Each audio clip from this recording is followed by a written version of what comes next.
During a public hearing on repealing prevailing wage, Assembly Democrats on the Labor Committee made it clear on Wednesday that only Americans from Wisconsin should work on Wisconsin public works projects.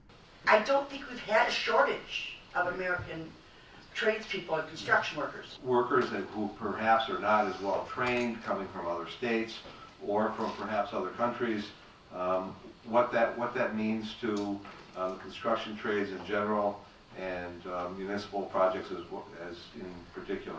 We've heard concerns from people who are opposed to repealing prevailing wage that in other states even led to relationships with contractors using guest workers and people from out of state being paid lower wages to come into Wisconsin and do that work. And that's a concern that concerns me deeply. Consider comments like these in the context of an advertising and robocall campaign recently launched in Wisconsin to oppose repealing prevailing wage. Prevailing wage law to make it easier for out-of-state contractors to hire illegal workers for Wisconsin construction jobs. You can make a difference.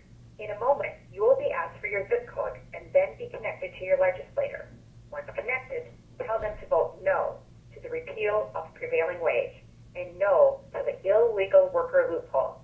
Representative Bob Gannon pointed out that a law that was in part created to keep black construction workers out of Wisconsin is now being used to keep Hispanic workers out of the trades. Now some who are aligned with continuing this law are sending out robotic calls and paying for television advertisements, trying to make the case that Hispanic workers will be taking some of these construction jobs in the event prevailing wage is repealed. Here we are, 84 years after this Jim Crow law was passed, in an attempt to stop blacks from getting hired. Now the law is being used to block Hispanics from the trades. Is there no shame in these people who would try and persuade the populace that this state will be overrun by an unsavory class of people? This is the same despicable and racist behavior shown in 1931 when this law was enacted. Representative Jocasta Zamaripa later testified that she was offended, not by the ads, but by Gannon's comments. I do take offense to Representative Gannon's assertion that this is a Jim Crow law that needs to be repealed. This is not a Jim Crow law, Mr. Chair, and I'd be happy to sit down with Representative Gannon and show him what real Jim Crow laws look like. Furthermore, this bill is not blocking Latinos from the trades. I'm invited every year to a conference held by LACLA, which is the Labor Council for Latin American Advancement. They are devoted to increasing Latino representation in the trades and in labor and in the unions. Representative Andre Jacques asked her if she was okay with the ads. What would be your thoughts specifically on the decision of individuals to utilize that tactic in their advertisements against this legislation? I think if Representative Gannon wants to stand with me and advocate for our undocumented immigrant community, we can start one by referring to them as undocumented immigrants. He can stand with me shoulder to shoulder and introduce my driver's cards bill for undocumented immigrants.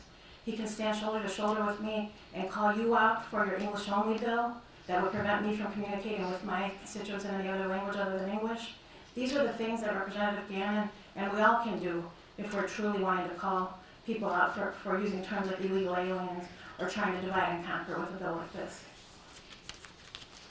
So you do disagree with the characterization of in the advertising, or no?